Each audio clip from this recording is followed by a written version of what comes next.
వరకు వేగించుకోవాలి.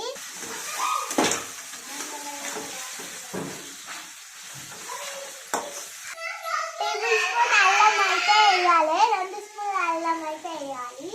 దాని తర్వాత కలిపేయాలి. చికెన్ అయితే కర్రీలోనైతే వేయాలి. చూడండి దోస్తులు, కారం అయితే వేసేసేయాలి. ఉప్పు అయితే వేసుకోవాలి దోస్తులు. కొంచెం అయితే మసాలా వేసుకోవాలి దోస్తులు. సరిపడే వేడి వేడి చికెన్ కర్రీ అయితే రెడీ అయింది దోస్తులు. వేడి వేడి చికెన్ కర్రీ అయితే రెడీ అయింది దోస్తులు. తినడానికి రెడీ.